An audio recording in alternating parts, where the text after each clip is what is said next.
emails are my personal business, right? So we went through a painstaking process and turned over 55,000 pages of anything we thought could be work-related. Under the law, that decision is made by the official. I was the official. I made those decisions. Hillary Clinton has been dogged by questions and allegations of mishandling top-secret information with regards to her private email account and server. Through it all, she's maintained she's done nothing wrong, but a newly revealed document may indicate that she could face some legal jeopardy. Specifically, it is a non-disclosure form she signed when she became Secretary of State. It details her responsibility to safeguard sensitive information and holds her personally responsible for determining what is sensitive and what isn't. For more on this, we're pleased to be joined via Skype from Charlottesville, Virginia by Chris Horner. Chris is an attorney and senior fellow at the Competitive Enterprise Institute. He is not here as a political prognosticator. Instead, he's here as a legal expert. And Chris, we very much appreciate your time tonight on Newsmax Prime. Thank you, JD. The Competitive Enterprise Institute obtained a copy of Hillary Clinton's non-disclosure agreement through an open record search. What exactly does it say about unauthorized disclosure of sensitive information? Well, there are two, in fact.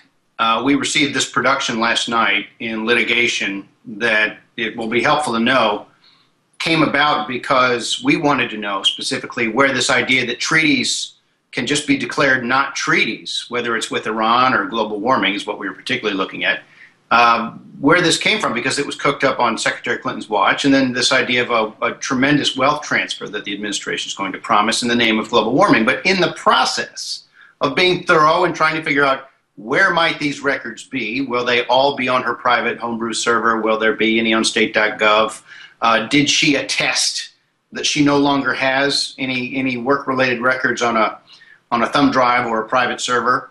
And by the way, she refused, as did her senior advisor. She refused to sign that legally required attestation.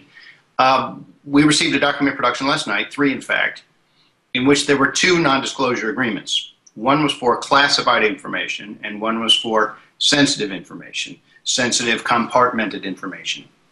And it was what they were is in paragraph 1, buried in paragraph 1, sentence 1 of the classified non-disclosure agreement, she says, I recognize that classified information may be marked classified and it may not be marked classified, and then it's my job to know about classified at birth, and in fact, I don't need, as her public defense goes, to have somebody stamp it for me or be looking over my shoulder. I understand that information can be classified whether or not it's stamped that way. So that argument is dead and buried now. And that she recognizes the consequences and the responsibilities and the gravity of this responsibility, and a similar form for sensitive compartmented information, saying, look, I won't disclose this, I'll treat it responsibly. Right, Chris, and I'm just very curious, do her signatures on these 2 documents, does that offer some exposure? Does she face legal jeopardy? She did anyway. What this does in my mind, JD, is this just makes it very difficult to argue that she didn't know. For example, her principal argument so far has been it wasn't stamped classified. Now, of course, that would not get anywhere if the Department of Justice chose to prosecute. I think what this does is it makes it a little less plausible if DOJ chooses not to prosecute. It beefs up the idea that, as somebody recently said, a defense attorney, she's too big to prosecute or too big to jail. What it does is the law is the law.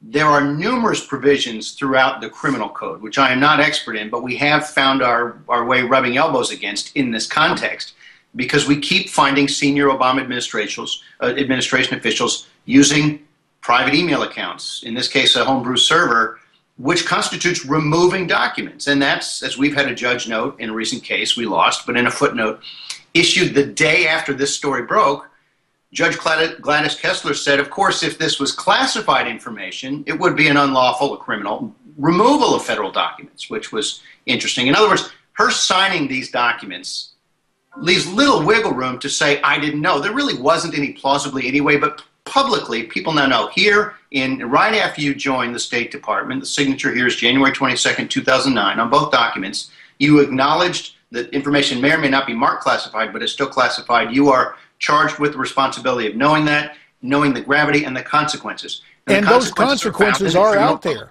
Those consequences are there, but then we move less from the legal jeopardy to the whole notion of prosecutorial discretion. And with this Justice Department, that may be an inherently political decision. Chris Horner, we thank you for your time tonight from Charlottesville. We reserve the right to check back with you in the days ahead as we continue to try and untangle this. Thanks very much. Absolutely, thanks. So you heard what Chris had to say. Do you think Hillary might face prosecution since we found her non-disclosure forms? Send me your comments at newsmaxtv.com/comments. When we come back, Ambassador James Woolsey on the situation involving that Russian jetliner.